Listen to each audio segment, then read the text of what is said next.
Y bueno, hablamos de algo maravilloso que tiene que ver con el nacimiento de un bebé. En este caso hay un término que ha generado en los últimos años mucha confusión porque se confunden con otras metodologías o con otras elecciones. Lo cierto es que hoy les vamos a presentar de qué se trata el parto respetado.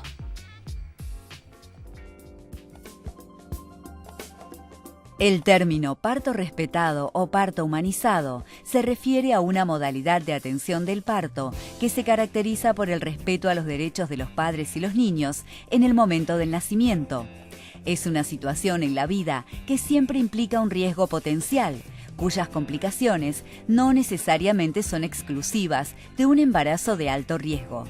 Por eso, un parto verdaderamente respetado es el que cumple condiciones que solo puede ofrecer una maternidad que esté preparada para cualquier eventualidad. Bueno, y nos quedamos con este último término porque esto es lo que genera en estos últimos años gran confusión. El parto respetado es aquel parto que se realiza de manera domiciliaria. El parto respetado es aquel que me respeta las elecciones. En fin, por eso es que hemos invitado a una especialista. Ella es la licenciada en obstetricia Claudia Negri, que viene a hacer un parto, así que está muerta, Claudia. ¿Cómo va? Un poco cansadita, sí. ¿Sí? Muy buena tu pregunta, Dolores, porque creo que lo que está sucediendo un poco es esto de confundirse en los términos, ¿no? De lo que significa el parto respetado o el parto domiciliario.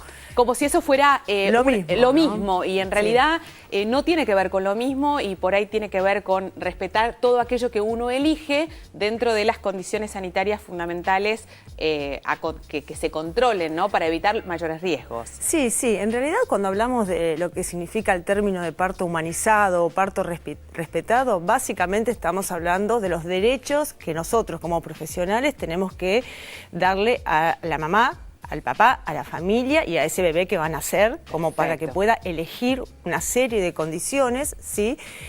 Obviamente que el bebé por nacer no decide, pero para eso están los padres y la familia, que debería participar en forma activa acerca de todo lo que le va a acontecer en este periodo. ¿Qué cosas pueden acontecer o qué cosas nosotros podemos elegir que muchas veces no sabemos que podemos elegir porque uno entra en el embarazo, asiste a una obstetra y bueno, y esto lo lleva, es como una gran rueda, una gran cadena y muchas veces nos encontramos y decimos, yo no sabía esto, yo no sabía que podía elegir de esta manera o de otra. ¿Qué cosas elegimos? Dentro de lo que serían los derechos está esto que vos estás aclarando. Poder explicar, la paciente tiene, la mujer embarazada tiene derecho a saber todo lo que va a acontecer. ¿Qué es lo que va a acontecer? Ella va a embarazarse y va a acudir a un profesional que la va a asistir. Ese profesional debería, de alguna manera, comentarle todo el proceso que implica el embarazo. El embarazo no es una enfermedad, ¿sí? Es un estado que lleva al nacimiento de un hijo. Pero sí, la mujer debe estar informada por todo el proceso biológico, anatómico y psicológico por el cual va a atravesar en cada uno de los periodos. ¿Cuáles serían los controles de rutinas que debería hacer? Sí. Y cuáles son, digamos, que ella puede elegir no hacer. Por eso ahí están los derechos de ella a estar informada y poder de alguna manera participar en forma activa. Está bien. Un poco cuáles son los estos controles que ella podría no hacer o aquellas cosas que ella podría elegir no hacer, ¿pueden pensarse que atentan contra la salud del bebé que está viniendo o no necesariamente? Dentro de esos controles que pueden evitarse hacer o maniobras que pueden evitarse hacer, ¿no implica o no pone en riesgo la salud del bebé?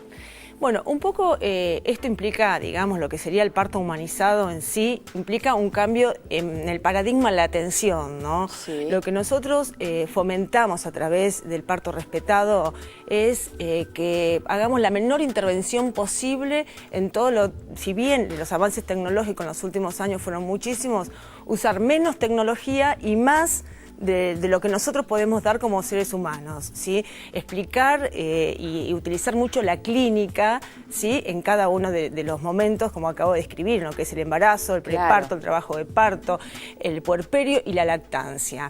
Dentro de todas esas rutinas de procedimientos que utilizamos, hay algunos que se utilizan rutinariamente que podrían ser menores, como por ejemplo, te doy un ejemplo muy sencillo, la solicitud de ecografías, ¿no? A veces uno sin querer puede solicitar más ecografías de la cuenta y la paciente podría pensar de que a lo mejor no son tan necesarias. Claro. ¿Sí?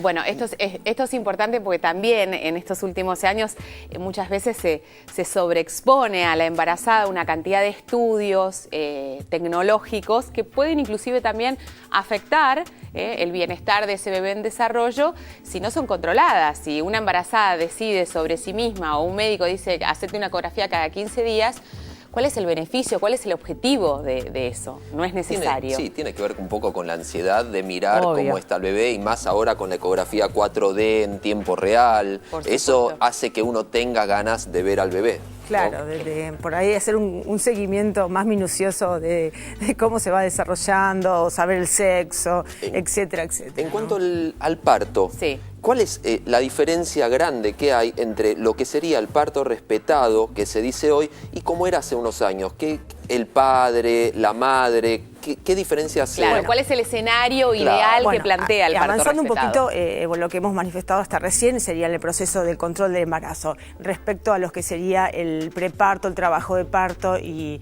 lo sucesivo, lo que fomentamos a través del parto respetado es la participación activa de la familia, ¿sí? Fundamentalmente la pareja o con quien la mujer embarazada decida estar acompañada, que puede ser una hermana, una amiga, ¿sí? Respetar ese derecho y que esté acompañada en todo el proceso, digamos, en la consulta médica, en el momento de preparto, en el momento de la respiración, en el momento del trabajo de parto, en la sala de parto, en la recepción del bebé, en la lactancia, digamos, en cada uno de los momentos del trabajo de parto. Eso sería, digamos, lo que ha cambiado en los últimos tiempos, pero siempre desde la elección de la mujer embarazada, o sea, no imponerlos nosotros, sino ofrecerle a ella siempre estas alternativas. Sí, porque en general se cae en el primer error que te dicen en el centro de salud donde la mujer embarazada asiste a parir, bueno, tu pareja o su marido, no tengo ni pareja ni marido, pero tengo a mi mejor amiga, o tengo a una hermana, o tengo una vecina, que deseo en este momento que me agarre ella la mano porque quiero estar acompañada, y muchas veces se discrimina esta situación como si, bueno, no corresponde o no es, entonces lo desecho, y para esa persona por ahí es igual de importante que si fuera su pareja. Por supuesto, los profesionales de la salud estamos acostumbrados un poco a ser los protagonistas, y acá lo que debemos cambiar en este paradigma es que el protagonista sea la mujer, ¿sí?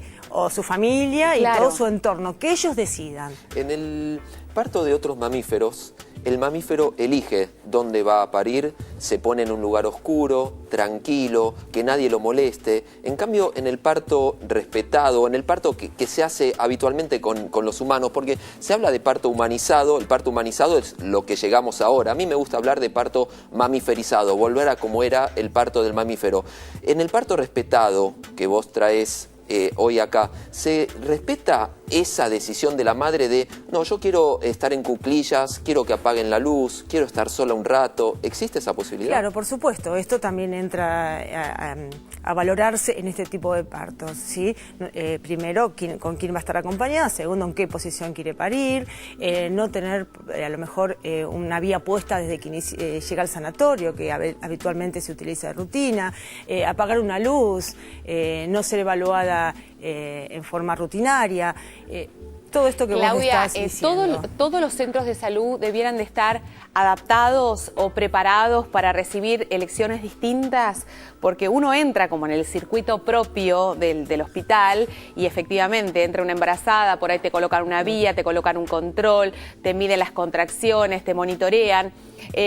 Y no sé si esto se debe preparar con antelación, se debe avisar con anterioridad, o es una elección que se puede tomar en el momento. Bueno, como yo explicaba un poquito recién, el tema es, no siempre contamos con todos los elementos, pero sí, con respecto a lo que puede hacer uno como profesional, sí es brindar las alternativas factibles dentro de ese centro de salud o donde la paciente tenga opción a tener a su bebé, porque no siempre se puede elegir. ¿Sí? No, pero bueno, sí se podría elegir perfectamente que, como vos decías, bueno, no quiero estar en un quirófano con 40 personas, quiero estar más tranquila, quiero estar acompañada de un familiar. Claro, eso dentro de las posibilidades que uno tiene, brindar. No todas las maternidades están adaptadas, por ejemplo, a que la mujer embarazada pueda caminar, deambular y tener mucho espacio, ¿sí? Porque las instituciones tienen ciertas normativas y ciertos espacios predeterminados. Pero por eso digo que está en uno ofrecer dentro de esa mínima alternativa,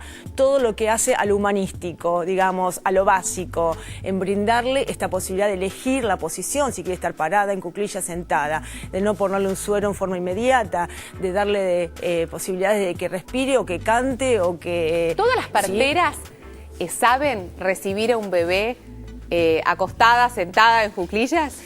Digamos que no todas las maternidades están preparadas para este tipo de atención, ¿sí? Si nosotros nos preparamos para asistir a un parto normal y, bueno, el parto sí lo podemos asistir. Digamos que no es la mejor condición hacer un parto acostada o sentada si no tenemos los elementos necesarios, elementos que acompañen, ¿no?, a esa decisión. Sí estamos capacitadas para asistir. Perfecto. No, eso es una pregunta que por ahí suena básica, pero en general uno puede entrar en la duda de, no, mira, yo la verdad es que no le avisé, pero ahora elijo parir de esta manera y ella por ahí no está preparada o no sabe.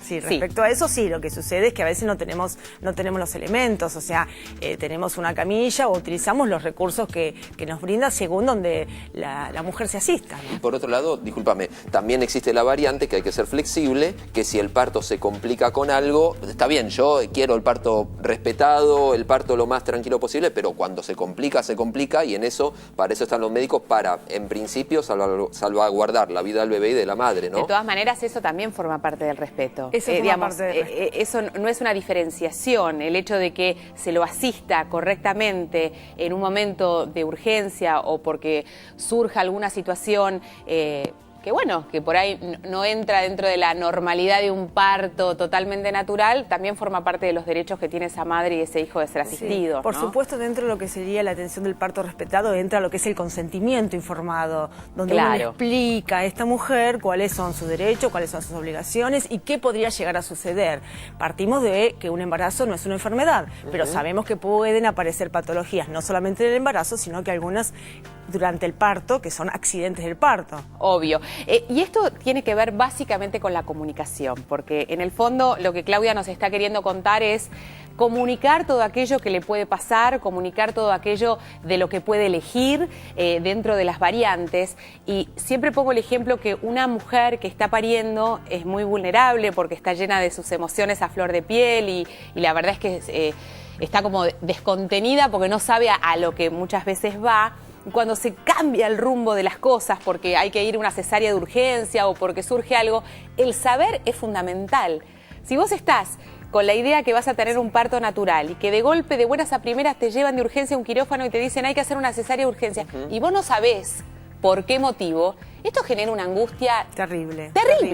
Nosotros las obstétricas lo que hacemos es trabajar en prevención y lo que explicamos en el curso de preparación para la maternidad un poco compete a todas estas cosas que vos estás explicando, ¿no? Informar el proceso biológico, psicológico en cada uno de los periodos del trabajo de parto, con qué se va a encontrar, qué podría llegar a pasar, qué sucede cuando se rompe la bolsa. O sea, hay varias situaciones que expone a la mujer a sentirse un poquito más vulnerable porque el temor, el desconocimiento hace que uno se encuentre desprevenida siempre. Entonces siempre lo conveniente es preparar a esa mujer. Y esto también forma parte del respeto, informar todo el proceso y por eso, como decía el doctor, hay veces que uno puede elegir y a veces no, que el profesional tiene que actuar, pero está bien que esté informada de que eso puede llegar a suceder. Gracias, Claudia. Muchas gracias a ustedes. De esto seguramente vamos a seguir hablando en otra oportunidad, pero básicamente el parto respetado tiene que ver con poder hacer cumplir los derechos que vos tenés como mamá y que ese bebé tiene como ser humano que viene al mundo. Gracias por haber venido. Hacemos una pequeña pausa. Después de la misma estaremos hablando de otra patología que lamentablemente en estos últimos tiempos se ha popularizado o hemos conocido, no sabemos si por demás, no sabemos si está bien o mal diagnosticada. Se trata del ADD, ADHD, así se dice. Ya venimos, no te vayas. Cada una de ellas. Eres mi guía, eres la estrella que me marca la